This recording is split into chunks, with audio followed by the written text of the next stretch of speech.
आपणा सर्वांना माझा नमस्कार. आपण ज्ञानेश्वरीच्या 13व्या अध्यायामध्ये आहोत. म्हणजे भगवद्गीतेचा आपण 13वा अध्याय जो आहे, प्रकृती पुरुष विवेक योग हा आपण बघतो आहे. प्रकृती म्हणजे जे आपण ईश्वरा व्यतिरिक्त ज्या ज्या गोष्टी आपण बघतो, निसर्ग आहे, प्राण्यांची देह आहे. आणि पुरुष म्हणजे परमात्मा आणि विवेक योग यांचा जो विवेक योग आहे तो आपण बघतो. या संबंधातली जी माहिती ते आपण बघतोय. शरीर कसं बनलंय, जीवन कसं बनलंय, हे या अध्यायामध्ये परमेश्वराने श्रीकृष्ण परमेश्वराने अर्जुनाला या गोष्टी सांगितलेल्या आहेत. आपण अध्याय 13वा मधला 7वा श्लोक बघतोय आणि 7व्या श्लोक मध्ये आपण असं पाहिलं की भगवंत अर्जुनाला असं म्हणाले की ज्याला ज्ञान प्राप्त होतं तो पुरुष, त्या जो ज्ञान प्राप्तीच्या मार्गावर असा पुरुष, म्हणजे पुरुष आणि स्त्री दोन्ही असे जे लोक आहेत, असे जे साधक आहेत, यांच्यामध्ये कोणते गुण यांच्या देहबोलीवरती वागण्या बोलण्यामध्ये दिसून येतात त्याबद्दल भगवान कृष्ण अर्जुनाला सांगतात. त्यामध्ये त्यांनी सांगितलं की मानीपणा नसणे, दंभ म्हणजे अहंकार नसणे, हिंसा नसणे म्हणजे अहिंसा, अहिंसा असणे म्हणजे हिंसा नसणे, हे 3 गुण आपण पाहिले. त्याच्यानंतर क्षमा, हा एक गुण आपण बघतोय, सरळपणा. त्याच्या पुढचे जे गुण आहेत ते आपण एक एक घेऊया. अहिंसेमधला काही भाग आपला राहिला होता तो प्रथम आपण बघूया आणि मग पुढे जाऊया. मागच्या वेळेस आपण हा जो 7वा श्लोक आहे त्या 304व्या ओळीपर्यंत आपण आलो होतो. आता आपण पुढच्या ओळीकडे जाऊया. मागच्या वेळेस परमेश्वर असं म्हणाले होते, भगवान श्रीकृष्ण असं म्हणाले होते की मनामध्ये जे असतं आपल्या, ते आपल्या इंद्रियांद्वारे प्रकट होत असं त्यांनी सांगितलं. मनात जे जे विचार असतात ते इंद्रियांद्वारे प्रकट होतात. ते बोलण्यातून प्रकट होतील, हात जे काम करतात त्याच्यातून प्रकट होतील. सगळे इंद्रिय त्याच्याकरता वापरले जातात. तर त्याच्या पुढे ते काय म्हणतात ते बघूया. यास्तव अंतःकरणात जी अहिंसारूपी संपत्ती आहे, त्याच संपत्तीचा इंद्रिय मोठ्या उद्घोषाने खर्च करीत असताना न संपणारे भांडवल अंतःकरणाच्या जवळ असल्यामुळे अहिंसेचा व्यापार करीत असतात. भगवंत असं म्हणतात की एकदा का अहिंसा आपल्या हृदयामध्ये असली, विचारांमध्ये असली, आपल्या मनामधली असली, की मी कोणाला शब्दाने हिंसा करणार नाही, शरीराने हिंसा करणार नाही, मी सगळ्यांचं भलंच करेन, मला कोणालाही त्रास द्यायचा नाही, असं ज्यावेळी माणसाच्या मनामध्ये येतं आणि सातत्याने तो त्याचा विचार करतो, या विचारांचा पाठपुरावा करतो, त्यावेळी आपोआपच ते त्याच्या वागण्या बोलण्यामध्ये येतात. त्याला त्याच्याकरता काही करा. आणि असा हा अहिंसेचा जो ठेवा आहे हा हृदयात भरून राहील. तर हा ठेवा कसा आहे, समुद्रासारखा आहे की तो कधीही संपत नाही. तो दरवेळी आपापल्या वागण्या बोलण्यातून दिसतो आणि त्या माणसांच्या वागण्या बोलण्यातून ते आपल्याला जाणवून येतं असं भगवंत म्हणतात. पुढे ते काय म्हणतात, सागरात भरती दाटते तेव्हा तो सागरच खाड्यांना भरून टाकतो. त्याप्रमाणे चित्तात अहिंसेची दाट भरती झाली म्हणजे चित्तच आपल्या अहिंसारूपी जलसंपत्तीने भरून टाकते. हे वर्णन पुरे झाले. जसे पंतोजी नवशिक्या मुलाचा हात धरून आपण स्पष्ट अक्षरात लेखन करतो, त्याप्रमाणे मनानेच आपला दयाळूपणा आपल्या हातापर्यंत आणलेला असतो आणि मग त्या अहिंसेला त्या त्या प्राण्याकरता प्रकट केलेले असते. इथे काय म्हणतात भगवंत, एखादा जर तुम्ही समुद्र पाहिला तर समुद्रामध्ये अथांग पाणी असेल, त्यावेळी त्याला भरती येते, तर भरती आल्यावर तिथं पाणी बाहेर ओसंडून वाहतं आणि खाडी जी असते म्हणजे नदी जिथे समुद्राला मिळते तिथे खोलगट उंचवट भाग झाले त्याला खाडी म्हणतो. त्या खाडीमध्ये ते पाणी जातं समुद्राचं, त्या खाडीमध्ये भरून राहतं. आता समुद्राचं पाणी भरतीच्या खाडीमध्ये का जातं, तर समुद्रामध्ये असतं आणि समुद्राला द्यायचं असतं म्हणून ते खाडीमध्ये जातं. बरोबर आहे की नाही? त्याचप्रमाणे मनामध्ये जर अहिंसा असेल आपल्या सातत्याने, तर काय होतं की ती दिली जाते. कोणाला दिली जाते, आपल्या संबंधामध्ये जे जे लोक आपल्याला भेटतात, आपल्या इंद्रियाद्वारे अहिंसेची वागणूक आपल्याकडून होते.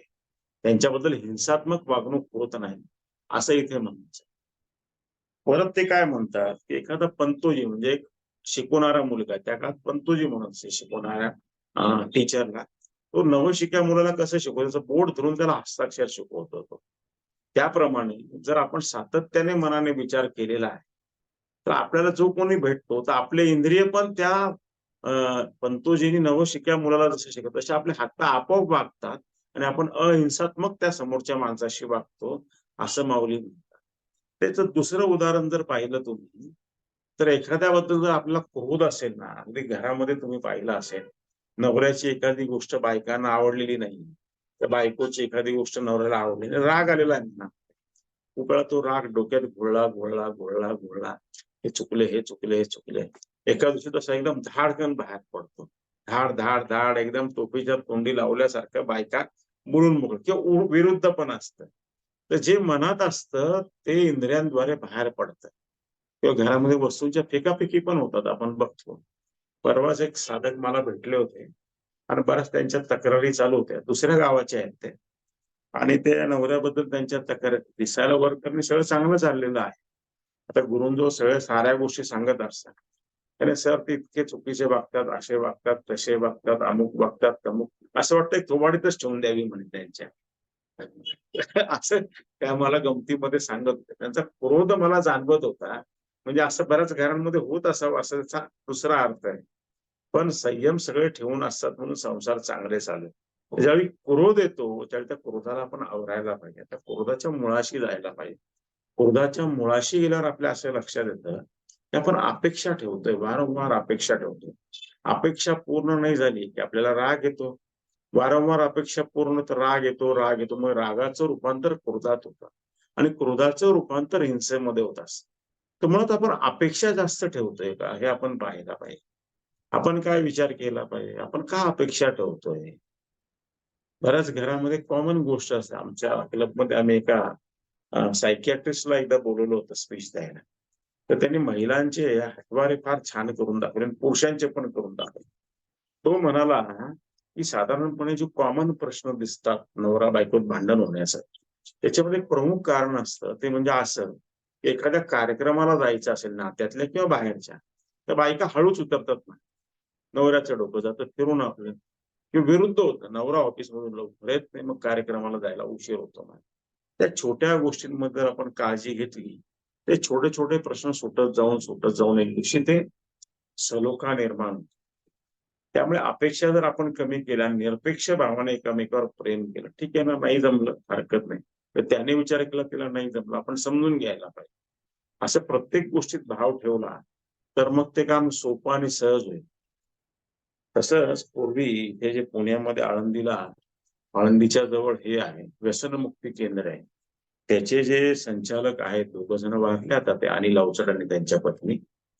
तर त्यांच्या संबंधाने एका वक्त्याने असं सांगितलं होतं, की किती कोऑर्डिनेशन असतं पती-पत्नीमध्ये. ते दोघं काय करायचे, बुधवारी काहीतरी एक दिवस शोधायचे, आठवड्यातला ठरलेला वेळ असायचा त्यांचा. त्यावेळी 1 तास एकमेकांसमोर बसायचे. तुला काय या आठवड्यात माझ्याकडून अपेक्षा झाल्या, तर मला काय अपेक्षा झाल्या. समोरासमोर मोकळेपणाने बोलून रिझॉल्व्ह करून टाकायचे ते. असं सगळेजण करू शकतात. बघा तुम्ही विचार करा, किती आनंदाची गोष्ट आहे.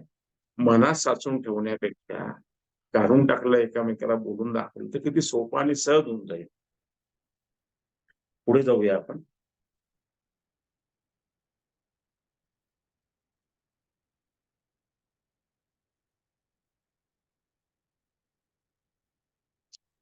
पुढे म्हणतात माऊली, अर्जुन यासाठीच अहिंसेच्या गोष्टी मनाच्याच अहिंसक व्यवहाराचे स्वरूप प्रकट केले आहे असे समज.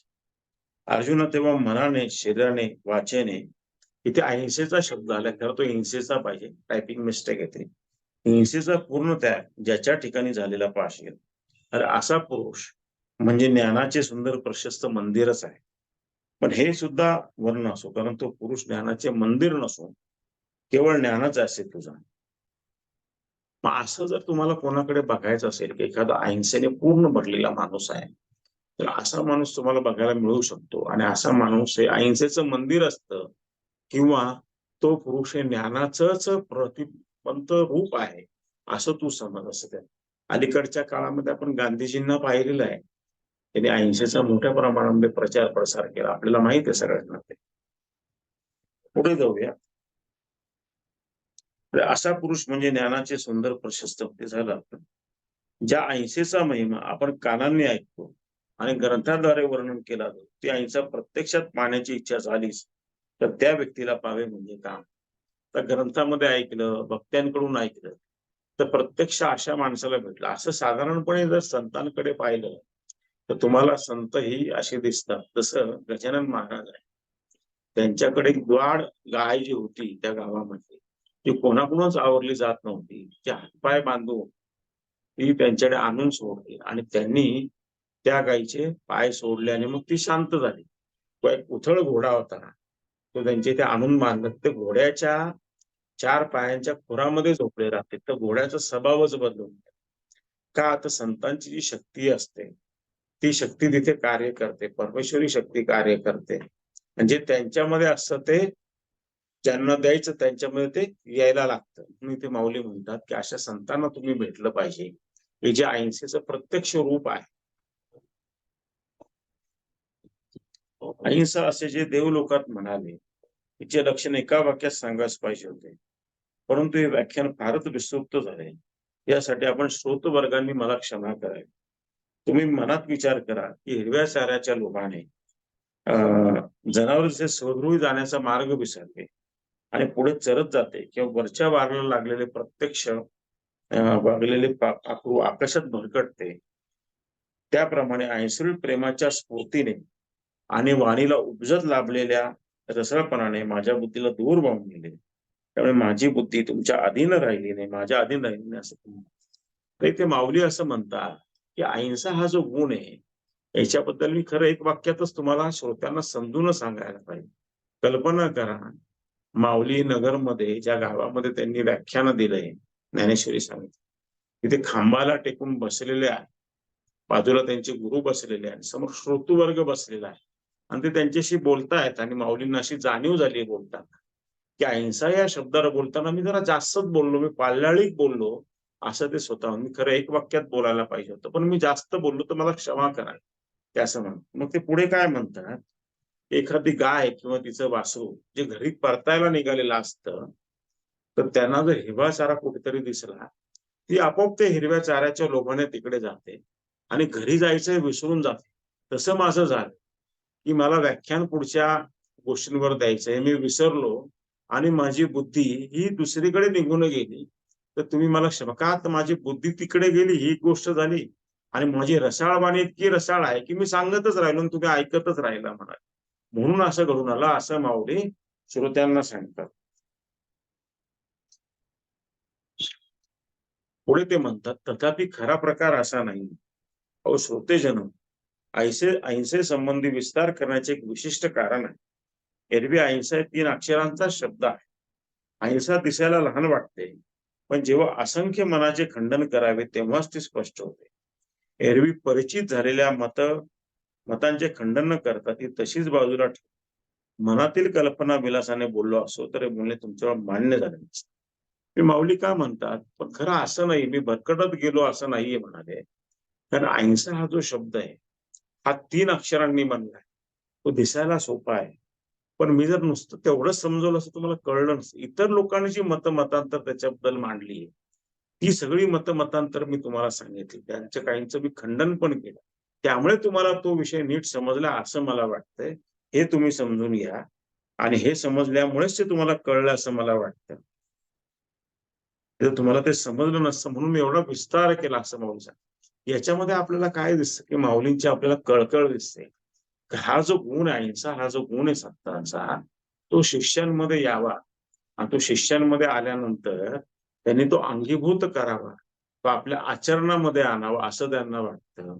बघा तुम्ही पण आपल्या घरामध्ये बघा, ते पतीच्या नात्याबद्दल बघा किंवा नातेवाईकांच्या नात्याबद्दल बघा किंवा आपले मुलं मुली यांच्या जेव्हा आपण क्रोध करतो, रागवतो, काहीतरी वाईट साईड बोलतो, तर बरेच दिवस त्या घरामध्ये आबोला आलं की लक्षात. तो आबोला बरेच दिवस टिकतो. तो आबोला लवकर जात नाही. एकाच कॉटवरती पती पत्नी आले रात्री झोपायला, तिचं तोंड तिकडे आणि याचं तोंड तिकडे. कोण कोणाशी बोलेल या अहंकारामध्ये 10-15 दिवस निघून जातात. आणि बोलत नाही, मग त्या मुलांना जाणवतं आई वडिलांचं भांडण झालंय, अशी भांडणं सतत झालं तर मुला मुलींना प्रश्न पडतो लग्न करावे की नाही करावं. अशा केसेस येतात अलीकडे आणि ते बोलून दाखवतात, अहो लग्न करून काय करायचंय. असे नवीन प्रश्न निर्माण होतात त्या घरात. म्हणूनही माऊलींनी याच्यावरती जास्त स्ट्रेस दिलेला आहे, की तुम्ही अहिंसा हा गुण आत्मसात करा हे त्यांना सांगायचंय.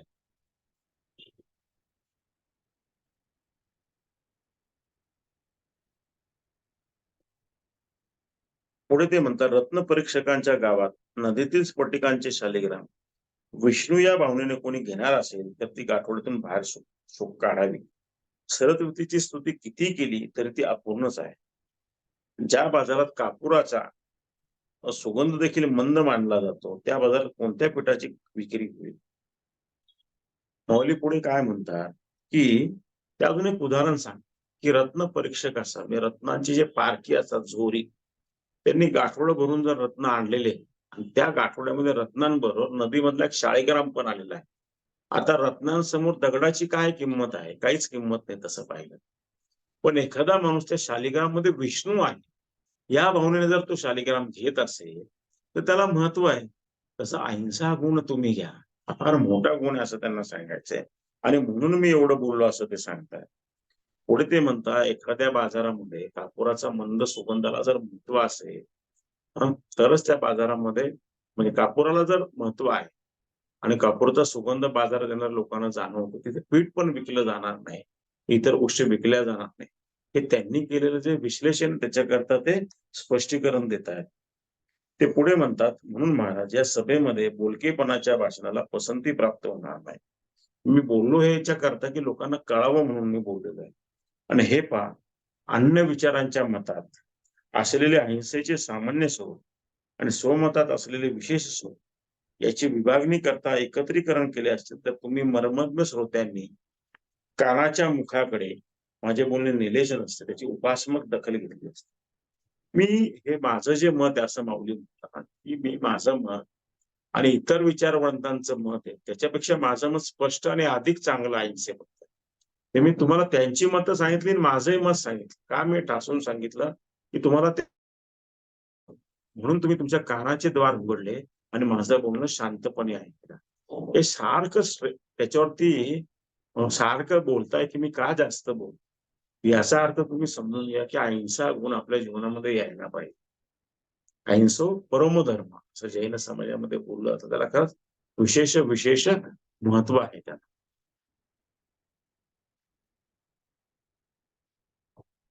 पुढे ते म्हणतात, शुद्ध आणि स्वच्छ सिद्धांताच्या निरूपणाला शंकेचे समाधान न झाल्यामुळे गढूळपणा आला, की श्रोत्यांच्या विषयाकडे वेधणारे लक्ष मागच्या पावली पळ सुटते.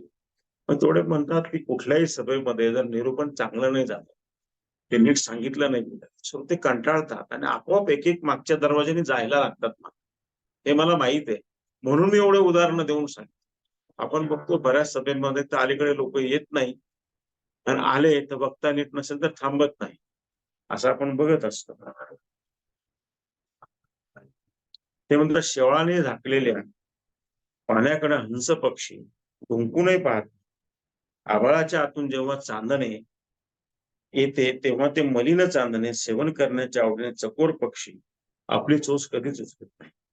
ते अजून 2 उदाहरणं देतात. ते म्हणतात, शेवाळ भरलेलं जर पाणी असेल, तर हंस हा पक्षी कसा आहे, की तो असल्या शेवाळाने भरलेल्या पाण्याकडे बघतच नाही म्हणे. तसं माझं जे उत्तम भाषण आहे ते श्रोते ऐकतात म्हणा. दुसऱ्या श्रोत्याचं ते भाषण ऐकणार नाही. पुढे ते काय म्हणतात, चकोर पक्षी जो असतो, तो शुद्ध चांदणं जे असतं, तो पीत असतो आणि चांदण्याने त्याचं पोट भरतं. पण एखाद्या वेळेस चंद्र जर ढगांमध्ये लपलाय पावसाळ्यात आणि त्या ढगांमधून तो बाहेर आला, तर चकोर पक्षी त्या चंद्राकडे बघत पण नाही म्हणे. त्याला शुद्ध चंद्राचे किरण हवे असतात. तसं माझं हे बोलणं तुम्ही समजून घ्या, असं ते सांगतायत. श्रोते हो, त्याप्रमाणे जर मी आपले निरूपण निर्विवाद, निशंक केले नाही, तर तुम्हाला श्रवणाविषयी आदर राहील. तुम्ही माझा तातच आहे. गीता आख्यान आहे की चेष्टा आहे म्हणून राहता.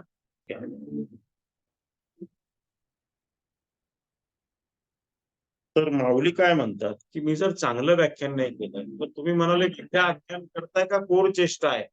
असं तुम्ही म्हणाल, तुम्ही उठून जा, म्हणून मी एवढी सगळी काळजी घेतलेली आहे. इतर दर्शनकारांच्या मतांचे खंडन करता आणि स्वमताचे समाधान न सांगता व्याख्यानावर येणाऱ्या आक्षेपांचा संबंध दूर नसतो असे व्याख्यान तुम्ही ग्राह्य धरा. माझा ग्रंथ रचनेचा हेतू असा आहे, तुम्ही संतजनांनी प्रसन्न चित्ताने समोर असावे. माऊली म्हणतात, मी सगळं सांगतो, माझा हेतू काय आहे की तुम्ही जे समोर संतजन बसला असो, त्यांना ते संतजन म्हणतात, तर तुम्हाला ते चांगलं वाटावं, तुमच्या मनाला भावं म्हणून मी गीता सांगतो, हे तुम्ही लक्षात घ्या, असं ते म्हणतात. पुढे ते म्हणतात, वास्तविक पाहता तुम्ही या गीता अर्थाचे निकट संबंधी आहे, हे जाणूनच ही गीता जीवासारखी धारण केली आहे. तेव्हा तुम्ही आपले ज्ञान सर्वस्व देऊन हिला सोडून न्याल असे मी समजतो. गीता ग्रंथ नव्हे, तर हे तुमचे माझ्याकडे ठेवलेले खरोखरी तारण आहे. ते माऊली काय म्हणतात की हे जे गीता जी मी तुम्हाला सांगायला घेतलेली, तर तुम्ही आणि मी गीता ऐकतोय, मी सांगतो आणि तुम्ही ऐकता, तर तुमचा आणि माझा काहीतरी निकटचा संबंध आहे, पूर्वजन्मीचं काहीतरी ऋण आहे, म्हणून हे माझ्याकडून सांगितलं जातं आणि तुम्ही ऐकता, असं माऊली म्हणतात. आणि मला असं वाटतंय की मला तुम्हाला सांगावं असं वाटतं, तुम्हाला ऐकावं असं वाटतं, हा काहीतरी आपला ऋणानुबंध आहे. सकाळी सोनियाजींना मी तेच फोन केला की 4:30च्या ऐवजी 3:30ला ठेवा. संध्याकाळी कामाची गर्दी होती, मला एक मीटिंग मला हेड करायची होती. पण मी म्हटलं, ही जी उत्सुकता आहे की गीतेचा अभ्यास करावा, ती समजून घ्यावी आणि ती तुम्हाला सांगावी. माई आणि मी त्यावेळी डायनिंग टेबलवरती सकाळचा पहिला चहा पित होतो. आणि मी सोनियाजींना बोललो नाही पुढे, पण आता तुम्हाला सांगतो, त्यांना पण सांगतो. मी त्यांना म्हटलं, जरा लवकर ठेवा, पण आज गीता आख्यान आपण नक्कीच घेऊ म्हटलं. पण ते टाळावं असं मनामध्ये नाही आलं, ते सांगावं असं मनामध्ये उत्स्फूर्तपणे आलं. का? तर तुमच्याशी बोलावं. त्या गीतेने तुम्हाला, मला, असं सगळ्यांना असं धरून ठेवलंय, एक आपलेपणा निर्माण केलाय. आणि जणू काही ती आपल्या जीवनामध्ये अशी काही आली आहे ज्ञानेश्वरीच्या रूपाने, की तिने जणू विडा उचलला आहे की आपलं जीवन बदलून टाकायचं आहे, आपल्यामध्ये बदल करायचे. तुमच्या सगळ्यांच्या जीवनात किती बदल झाले मला माहिती नाहीये, तुम्ही सांगता त्यावेळी मला कळत असतं, पण मला असं जाणवतं की माझ्या शरीरातला रेणू रेणू, अणू अणू, प्रत्येक गोष्ट जसजसं मी तुम्हाला व्याख्यान देतो तसं ते शुद्ध होत चाललेलं आहे, या अधिक शुद्धतेकडे चाललेलं आहे. आणि मला ते जाणवतंय, तर ही किती शुद्धता भरून राहते, किती चैतन्य भरून राहतं, किती प्रसन्नता भरून राहते सकाळी वाचताना. त्याच्यानंतर दिवसभर सांगितल्यानंतर जो एक आविष्कार आलेला असतो परमचैतन्याचा, तो वर्णनाच्या पलीकडे असतो. जेव्हा काकू पसायदान म्हणतात आणि पसायदानाचे शब्द आपण ऐकत असतो, त्यावेळी मला बऱ्याच वेळा जाणवतात, माऊली समोर आलेले असतात, ते घरात घुसलेले असतात आणि ते माझ्याशी बोलत असतात. नीलम त्या दिवशी म्हणाली आपल्या याच्यामध्ये, जे आपलं 2 आठवड्यापूर्वी जे आपण हे घेतलं, ध्यानाचा वर्ग होता. तर ध्यान संपल्यावर नीलम म्हणे, अहो तुमच्या ठिकाणी मला ज्ञानेश्वर माऊलींचं प्रत्यक्ष दर्शन झालं मला. तर हे ते करून घेत असतात आणि म्हणून ती अशी आपल्याला जोडून ठेवते.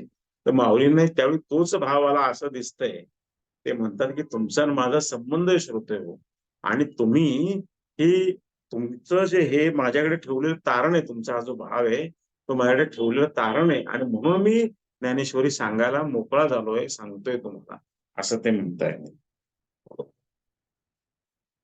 पुढे ते म्हणतात, तुम्ही प्रेमरूपी सर्व धनाचा लोभ धरा, मला ते धन द्याल आणि या तारणाची उपेक्षा कराल, तर गीतेची आणि माझी एकच उपेक्षित गती होईल ध्यानात. हे जे प्रेमरूपी धन आहे एकामेकात आपण देतोय आणि हे जे तारण ठेवलंय गीतारूपी, हे उत्तम आहे असं त्यांना सांगायचं आहे. फार काय वर्णावे, मला तुमच्या कृपेशी कर्तव्य आहे आणि ती कृपा संपादन करण्यासाठी मी हे ग्रंथाचे निमित्त केले. आता माऊली हे साक्षात विष्णूंचा अवतार प्रत्यक्षामध्ये पृथ्वी तलावरती गीता परत सांगायला ते आले. लोकांमध्ये धर्मजागृती व्हावी करण्यासाठी आपले बंधू म्हणजे भगवान शंकर निवृत्तीनाथांचा रूप घेऊन खाली आले. ती चिमुकली जी त्यांची बहीण होती, चिमुकली हा शब्द आपण वयाने लहान म्हणून बोलतोय, पण साक्षात ती जगदंबा त्यांच्या बरोबर आलेली आणि सोपानदेव साक्षात ब्रह्मदेव त्यांच्या बरोबर आलेले. ते एवढ्या 24-25 वर्षाच्या सगळ्यांनी समाधी घेतल्या त्या काळामध्ये. कोणी घेतं का समाधी? आजच्या समाजामध्ये एवढ्या सुविधा आपल्याला आहेत, त्यावेळी काही सुविधा नसलेला समाज होता. तुम्ही कल्पना करून पहा, लोक कशासाठी आले असतील? हे त्या कार्याकरताच आलेले होते. त्यांना माहित असतं, जो अवतार असतो, ज्याला सिद्ध सिद्ध अवस्थेला माहिती असतं, मागचे जन्म कळतात, आता काय करायचंय कळतं, पुढे काय करायचंय कळतंय, कोणाला सांगावं हे त्याला कळत असतं. तर अशा सिद्ध पुरुषांना, संतांना माहिती असतं ते कोण आहे. माऊलींना पण ते माहिती होतं. तरी पण ते काय म्हणतात, की "अहो संतो जन." ते श्रोत्यांना म्हणतात, "तुम्ही संत आहात आणि मी तुम्हाला सांगितलं तुमची कृपा माझ्यावर व्हावी म्हणून मी तुमच्याशी बोलतो." केवढा हा नम्रपणा बघा. म्हणजे नम्रपणाची काय कमाल आहे. नाहीतर एखादं छोटंसं लग्न लावलं, कोणाच्या घरी सत्यनारायणला मदत केली, की बायका म्हणतात, "मी गेली नसती तर तिच्या घरी कार्यक्रमच झाला नसता." किंवा पुरुष म्हणतात, "मी गेलो म्हणून ते लग्न ठरलं." नाहीतर ते लग्न ठरलंच नसतं. किती अहंकार असतो आपल्यामध्ये बघा की. आणि कुठे एवढी ही 700 वर्षापूर्वी त्यांनी हा ग्रंथ लिहिला. आजही त्याचं आपण पारायण करतो. जगातल्या बहुतेक भाषांमध्ये तो भाषांतरित झालेला आहे. किती नम्रपण, किती आपलेपण. हे ज्ञानेश्वरी आपल्याला शिकवते. त्यांच्या 2 इन बिटवीन द लाईन्स ज्याला आपण इंग्लिशमध्ये म्हणतो, हे आपल्याला शिकायला मिळतात. आणि कुठेतरी ऐकता-ऐकता, सांगता-सांगता आपल्या आचरणामध्ये ते येऊन जातं. आणि म्हणून ते करायला पाहिजे असं आहे ते.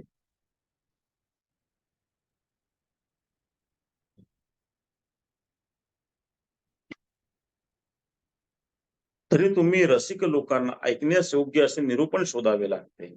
विचारपूर्वक बोलावे लागते आणि म्हणूनच मी मतांचे प्रकरण बोलण्यास प्रवृत्त झालो. तर तुम्हाला काही सांगायचं तर मला काहीतरी उदाहरणं शोधायला लागतात माऊलींना. ते मला नीट समजून सांगायला लागतात. इतर लोकांचे काय मतं आहे, त्यांचं खंडन पण करायला लागतं. कारण मी तुम्हाला सांगितलं, इतर लोकांच्या मतांचं खंडन नाही केलं. ते कधीतरी तुम्ही ऐकलं तुमच्या मनामध्ये भ्रम निर्माण होईल. म्हणून मी अगोदरच खंडन करून टाकतो त्यांचं माझ्या भाषणामध्ये. असं ते सांगतात. ते किती त्यांची काळजी आहे. बघा, पुढे ते म्हणतात, "अहो, या व्याख्यानाचा विस्तार झाला. श्लोकाचा अर्थ एका बाजूला गेला. या माझ्या प्रतिपानाबद्दल मज लेकरास क्षमा करावी." तर मी फारच बोलत चाललेलो आहे. श्लोक बाजूला राहिला आणि मी बोलतोय. खूप लांबलंय माझं बोलणं. तर मला तुम्ही सगळ्यांनी श्रोत्यांनी मला माझं लेकरास क्षमा करावी. ते काय म्हणतात, "मी लेकरू आहे तुमचं, तुम्ही मला क्षमा करावी." बघा किती नम्रपणा आहे. म्हणजे नम्रपणाचं हा कळसच झाला असं म्हणता येईल. म्हणजे ज्ञानेश्वरी सांगण्यापूर्वी पैठणला त्यांनी रेड्याकडून वेद वधवून घेतले आणि पैठणमधले त्या काळातले जे तथाकथित श्रेष्ठ ब्राह्मण वर्ग होता, त्यांना यांचं मोठेपण त्यांनी मान्य केलं होतं. त्याच्यानंतर पैठणमध्ये त्यांच्या सभा झाल्या होत्या. रस्त्याने येताना सगळ्या ठिकाणी सभा झाल्या होत्या आणि माऊली संत श्रेष्ठ असा त्यांचा नावलौकिक झालेला होता. आणि त्याच्यानंतर हे त्यांनी ज्ञानेश्वरी सांगितलेली आहे. म्हणजे त्यांना समाजामध्ये अलौकिक मान्यता मिळाल्यानंतर ते म्हणतात, की "मज लेकरास तुम्ही क्षमा करावी." काय म्हणतात? "मज लेकरास तुम्ही क्षमा करावी." पुढे ते म्हणतात, "भोजन करताना घशातील खडा थोडा वेळ लागतोच, पण ते दूषण नव्हे. कारण खडा काढून टाकणं उचित नव्हे काय? मार्गात भेटलेल्या ढगाला चुकवण्यात वेळ गेल्यामुळे मुलाला घरी येण्यास उशीर झाला, तर मातेने मुलावर रागवावे का? त्याच्यावर लिंबू लावून उतरून दुष्ट काढावे का? माझे हे बोलणे स्तुती करण्यासारखे नाही, तर ते पल्हाळ होते आणि आपण ते सहन केले हेच योग्य झाले. आता ते काय म्हणतात, की तुम्ही अजून श्रोतेहो लक्षात घ्या. ते काय सांगतात, की आपण जेवण करायला बसलोय आणि जेवणामध्ये खडा लागला. तर खडा आपल्या चावण्यामध्ये आला, तर आपल्याला कळतो. त्यावेळी आपण तो खडा काढतो आणि बाजूला टाकून देतो बाहेर. तर तसं करणं योग्य असतं, कारण खडा पोटामध्ये जाऊन पोटाला विकार व्हायला नको, त्रास व्हायला नको आतड्यात. म्हणून आपण तसं करतो. त्यामुळे मी पण याच्यामध्ये अहिंसेबद्दल इतर मतांतरांचं खंडन केलं. ते त्याकरताच केलं, कारण ते गरजेचं होतं हे तुम्ही लक्षात घ्या. कोणतरी जेवणाचं उदाहरण दिलं. बघा कुठले उदाहरणं देतायत पहा. पुढे ते काय म्हणतात, की एखादं लहान लेकरू आहे, ते शाळेतून घरी येतंय. हं. आणि घरी येताना त्याला वाटेमध्ये ठग भेटले. त्या ठगांना चुकवायचं त्या लहान मुलाला. त्याला माहिती आहे आई वाट बघते. तो काहीतरी करतो, ठगांना चुकवतो आणि घरी येतो. चुकवण्यामध्ये थोडा वेळ जातो आणि मग तो आईला सांगतो. आई म्हणते, "अरे उशीर का बरं झाला तुला?" तर तो रस्त्यामध्ये ठग भेटले आणि ते मला गुंगारा देत होते आई. तर अशा वेळी आईने रागवायला पाहिजे का लेकरावर? ते नको रागवायला. आईने काय करायला पाहिजे? लिंब लोण घेऊन त्याची दुष्ट काढायला पाहिजे. तसं हे जे इतर मतांतर म्हणून मी तुम्हाला सांगितले, जसं आई त्या मुलावर प्रेम करते, तसं मी तुम्हाला सांगितलं, तुम्ही समजून घ्या, असं ते सांगतायत आपल्याला. तर पुढे माऊली काय सांगतात ते आपण पाहूया.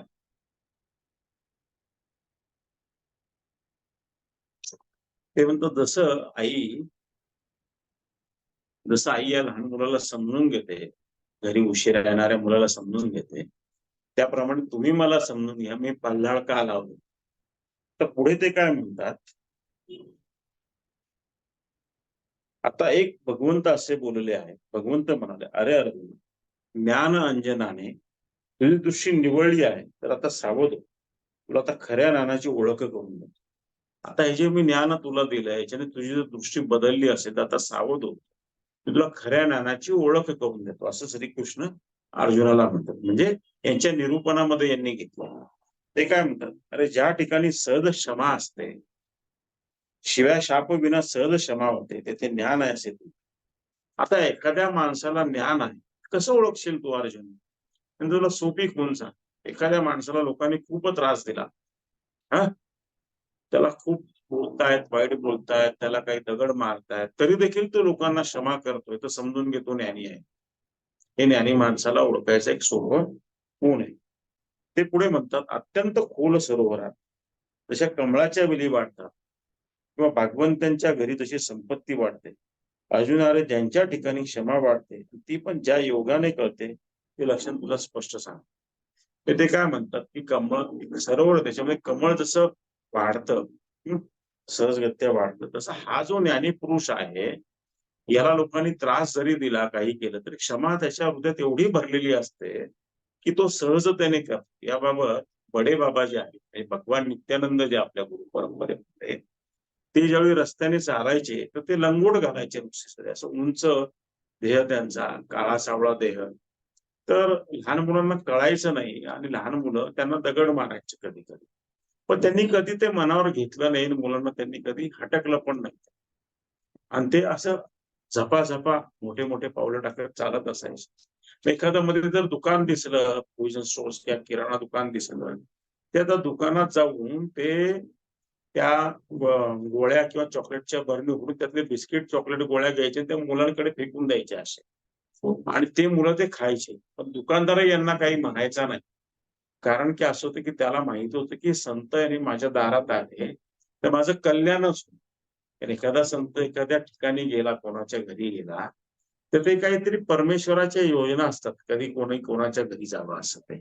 तर ते अशा काही अप्रूप घटना घडून येत असतात त्या, तशा त्या घटना. पण मुलं यांना महाराज हे कधी मुलाला रागवल्याचं कधी ऐकिवत नाही. एकदा भगवान नित्यानंदांना एका माणसाने बराच त्रास दिला, खूप त्रास, पण त्यांनी त्या माणसाला काही केलं, उलट त्याचं भलं कसं होईल असं त्यांनी पाहिलं. असे संतांची खूण असते. म्हणून संतात त्या पद्धतीने ओळखा की त्रास देऊ नये जो क्षमा करतो, ते संतांचं लक्षण असतं, असं भगवान श्रीकृष्ण अर्जुनाला संतांना ओळखण्याचं लक्षण सांग. ते पुढे अजून सांगतात की एखाद्या श्रीमंताच्या घरी, एखादा श्रीमंत नाही, भाग्यवंत आहे, त्याच्या घरी कशी लक्ष्मी भराभरा वाढते, पैसा अडका भराभरा आहे, तसं संतांमध्ये क्षमापणे ठासून भरलेलं असतं. आता भगवंत आणि लक्ष्मी कसं तुम्ही म्हणा, तर जे पुण्यकर्म करतात, पुण्यकर्मात राहतात, ते पुढे भाग्यवंत म्हणून पुढच्या जन्मामध्ये येत असतात आणि मग ते त्यांच्याकडे संपत्ती वाढते, असा त्याचा दुसरा अर्थ आहे. आवडता दागिना ज्या आवडीने आपण अंगावर धारण करतो, त्याच आवडीने तो सर्व काही सहन करतो. तिन्ही प्रकारच्या तापाचे डोंगर जरी अंगावर कोसळले, तरी किंचित सुद्धा तो डगमगत नाही. उपेक्षा असलेली वस्तू प्राप्त झाली असता जेवढा आनंद होतो, तेवढ्याच संतोषाने अनपेक्षित वस्तू प्राप्ती झाली असं तिचा आदर करतो.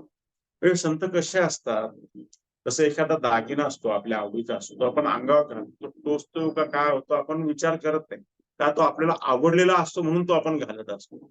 तसं संतांच्या बाबतीमध्ये त्यांना एखादी प्रिय वस्तू खाण्याची असेल समजा, आपण दिली किंवा दुसरी काही दिली, तर ते काही म्हणत नाही, ते संतोषाने विरघळून जात नाही. पण अनपेक्षित वस्तू आली, जे नकोय ते आलं त्यांच्याकडे, तरी ते काय त्याच्यावर राग आणि क्रोध करत नाही. ते म्हणतात नाही मला हे मान्य आहे, आणि ते सहज संतोषाने ते घेतात. याचं एक उत्तम उदाहरण तुम्हाला सांगायचं, त्रैलोक्य स्वामी नावाचे एक फार मोठे संत वाराणसीमध्ये होते. म्हणजे फार जुन्या काळातली गोष्ट आहे, कबीर त्यांच्या आसपासच्या काळातली गोष्ट असेल. कबीरांच्याही काळातली नाही, मला वाटतं 17व्या शतकातली 18व्या शतकातली गोष्ट असेल ही. तर हे त्रैलोक्य स्वामी जे होते फार म्हणजे खूपच पोचलेले संत होते. आपण ज्ञानेश्वरी आणि गुरुगीतेच्यावर व्याख्यान घेण्याच्या पूर्वी सुरुवातीला यांच्यावरती मला वाटतं व्याख्यान आपण घेतलंय मला अशा त्यावेळी आपण ते रेकॉर्ड करत नव्हतो माझ्या माहितीप्रमाणे. तर हे जे त्रैलोक्य स्वामी आहे, हे एकदा असं रस्त्याने वाराणसीला गंगेच्या काठी असे जात होते, एका ठिकाणी थांबले. तर एका माणसाने त्यांची परीक्षा पाहण्याकरता जेवण कमी आणि त्याच्यामध्ये चुना जास्त असं म्हणून त्यांना जेवण आणून आणि त्यांनी ते सगळं खाल्लं. आता चुनाच जर पोटात गेला तर किती आग आणि दाह होईल तुम्ही कल्पना करा. तर लोक लोक म्हणे, अरे यांना कळलं कसं नाही की हे चुना खातायत, यांना सगळा चुना मिसळलेला आहे. त्याने आपला संतोषाने तो खाऊन घेतला सगळा चुना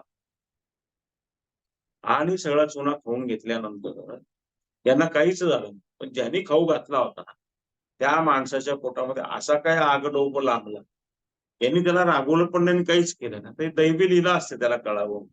पण यांना राग क्रोध आला का नाही, यांनी तर क्षमा करून टाकली. पण सिद्ध पुरुषांचं सिद्ध पण टिकावं म्हणून परमेश्वरी लीला होत असत. ते स्वतः कधी काही करत नसतात असं, हे तुम्ही लक्षामध्ये घ्या. सिद्ध पुरुष कोणाला शिक्षा व्हावी म्हणून कधीच काही करत नसतात. याच्यातलं गुपित आहे. आणि त्याला बराच त्रास झाला, नंतर त्यांनी त्यांची क्षमा मागितली. आलं लक्षात? तर हा त्याच्यामध्ये सांगण्यासारखा भाग आहे. पुढे ते म्हणतात, जो मान अपमान सहन करतो, सुख दुःखांना समान लेखतो आणि निंदा स्तुतीने ज्याची चलबिचल होते, हा कसा असतो ज्ञानी पुरुष. त्याला मान अपमानाचं काही पण, मान केला तरी ठीक, अपमान केला तरी ठीक, दोन्ही याच्यामध्ये त्यांचं संतत्व कायम असतं. क्रोध नाही, लोभ नाही, किंवा खूप मान दिला म्हणून काहीतरी लगेच करायचं असं पण काही नाही.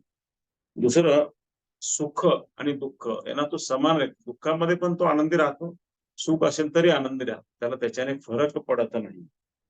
निंदा आणि स्तुती केली, निंदा केली तरी तो त्याच्यावर रागवत नाही, स्तुती केली तरी भडकून जात नाही, अशी त्यांची गोष्ट असते. याच्याबद्दल तुम्हाला एक गोष्ट सांगतो. म्हणजे बगदाद जे शहर आहे गल्फ कंट्रीमध्ये, इराणमध्ये का इराकमध्ये, त्या बगदाद शहरामध्ये एक सुफी संत महिला होऊन गेलेल्या, राबिया नावाच्या. आणि त्या फार मोठ्या महिला संत होत्या. त्यांच्या लहानपणीच्या काळामध्ये त्यावेळी त्यांना विकण्यात आलं होतं गुलाम. एका सरदाराकडे त्या घरी राहत होत्या आणि तिला मुळातच जन्मताच ते दैवी अध्यात्माची आवड होती. तर ती परमेश्वराला म्हणजे अल्लाला अशा प्रार्थना करायची त्यावेळी, तर अल्ला तुला तर कळतंय की मी अध्यात्माचं काम केलं पाहिजे, मला तेच आवडतं, मग तू जर मला नोकर म्हणून या घरात ठेवलं तर मला स्वतंत्रपणे कसं जगता येईल आणि स्वतंत्रपणे हे काम कसं करू शकेल, तुला हे समजत नाही का, म्हणाले ते. आणि हळूहळू तिचा जो मालक होता त्याच्या असं लक्षात आलं त्या सरदारच्या, तर या मुलीला रागवायला नाही पाहिजे, कोणीतरी विशेष आहे, एक विशेष व्यक्ती हिच्यामध्ये दैवी पण उत्प्रेत भरलेलं आहे. आणि काही वर्षांनी त्यांनी तिला गुलामगिरीतून मोकळं करून टाकलं. आणि मग या राबिया ज्या होत्या, या ज्या बोलायच्या, सांगायच्या आणि त्यांच्या दर्शनाला लोक यायला लागले, त्याचं खूप नाव झालं, खूप म्हणजे प्रचंड नाव झालं. त्या काळामध्ये दुसरे एक संत त्यांना भेटायला आले. तर एका साध्या झोपडीमध्ये त्या राहायच्या. उशाला एक वीट घ्यायच्या, त्या खाली एक साधारणपणे फाटकी तुटकी कांबळ किंवा काहीतरी असं सतरंजी असेल त्यांच्याकडे, त्याच्यावर त्या झोपायच्या. एक संत त्यांना भेटायला आले आणि त्यांनी राबियांची अवस्था पाहिली. त्या राबियांना म्हणाले, राबियाजी तुम्ही असं राहता ते मला पाहत नाही. तर मग काय तुमची इच्छा आहे? ते ना, माझ्याकडे बरेच श्रीमंत सरदार किंवा लोक येतात आणि ते माझे शिष्य आहेत म्हणे, ते दानधर्म खूप करतात, त्यांना समोर मी तुम्हाला चांगलं घर बांधून देतो, मला गादी बिदी सगळं उशी विशेष सगळी व्यवस्था करून देतो, त्याने काही गरज नाही. जे देवाने मला दिलं आहे, जे माझं भोगायचं राहिलं असेल ते मी भोगते म्हणे, मला भोगू द्या म्हणे. हे असं कशाला करायला पाहिजे, असं करण्याची आवश्यकता नाही. आणि त्यांनी अतिशय प्रेमाने त्यांना नकार दिला आणि मग त्यांच्या पुढे आध्यात्मिक चर्चा आहे. तसेच एक दुसरे संत या राबियांना भेटायला आले आणि ते म्हणाले, त्यांना गर्व आणि अहंकार होता त्या संतांना, तर त्यांना एक सिद्धी प्राप्त झाली होती की समुद्राच्या पाण्यावरती तरंगत राहू शकायचे ते. तर ते राबियांना म्हणाले की आपण असं करू, समुद्राच्या पाण्यावर तरंगू आपण दोघं आणि पाण्यावर तरंगत आपण आध्यात्मिक चर्चा करू. तर राबिया म्हणे, तुम्हाला असं वाटतं का? हो म्हणे, मला असं वाटतं म्हणे, असं करायला पाहिजे. राबियाजी म्हणाल्या की तसं नको म्हणे, आपण असं करू, हवेमध्ये तरंगत हवानी गप्पा मारू. अच्छा, आता यांना काय हवेमध्ये तरंगता येत नव्हतं, आली का पंचायत. मग त्यांना कळालं की आपण असं करायला नको पाहिजे. मग त्यांचा अहंकार कमी झाला. सांगण्याचा हेतू काय, जे माऊलींनी ते वर्णन केलेले संतांच्या बाबतीमध्ये ते खरे वर्णन आहे. संत नेहमी आशेच वागत असतात, त्यांना घ्यायचं काही नसतं, त्यांना सदैव द्यायचं असतं. हा त्याच्यामधला खरा भाग आहे. तर आता मी माझ्या शब्दांना विराम देतो. आपण आलात म्हणून आपल्या सर्वांचे आभार मानतो. माऊलींचे आभार मानतो. तुमच्या हृदयातल्या श्रीकृष्णाला मी वंदन करतो आणि आजचं प्रवचन संपलं असं मी तुम्हाला सांगतो. जय श्रीराम, जय श्री